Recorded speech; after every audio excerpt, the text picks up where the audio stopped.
Welcome back. In today's Community Corner, this summer you're probably going to be frequenting the neighborhood pool, taking a trip to the beach for some time in the sun and the ocean. And of course, with all of that water comes the risk of drowning and the need to know about water safety. So we have Dr. Brian Curtis here with OSF Healthcare to tell us all about this. Thank you so much for being here, Dr. Curtis. Thank you.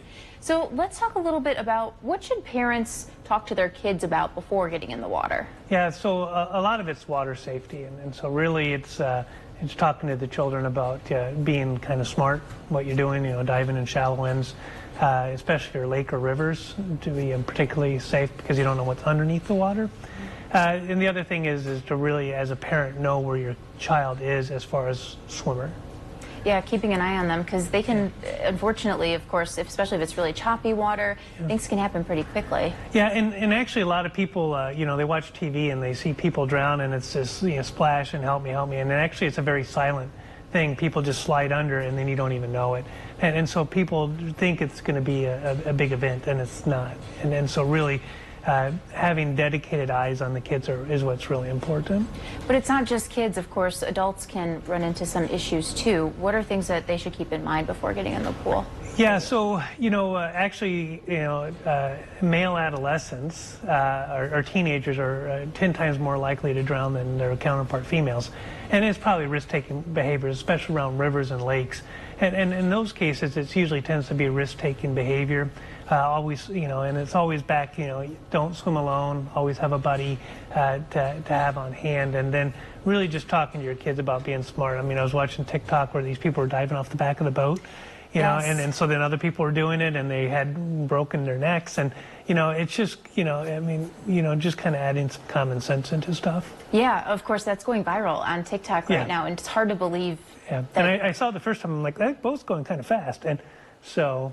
Yeah, unfortunately, though, of course, that kind of trend and someone else just kind of takes after it. Are there any other preventative measures that people should take before getting in the water? Yeah, I think as a parent, you're a parent, I'm a parent, is, when kids are in the water, don't assume somebody's watching your kid. And so to always set up somebody to have eyes on your kid if you don't. And then if you're watching kids, you shouldn't be drinking. And so really, and if you're swimming or boating or stuff like that, really avoidance of alcohol is a big deal. The other interesting thing is between about 4 and 6 p.m. is where about half the drownings occur. And those 2 hours are kind of the prime window, and it's when people are making dinner, people are leaving, and so you lose sight of your kids. And so really to kind of make sure you maintain that vigilance. And then obviously swim lessons. And so, they did a poll of 1,500 people in the city of Chicago, and 50% of them couldn't swim.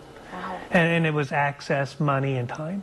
And so really getting your kids in the pool when they're 1 and start the swimming lessons as early as you can.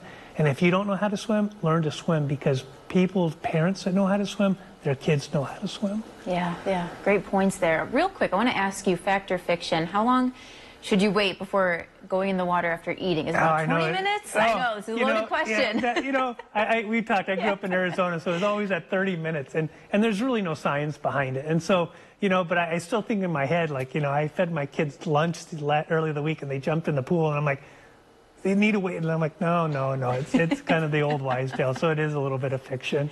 All right, well, Dr. Curtis, thank you so much for being here. Thank you. Such important tips.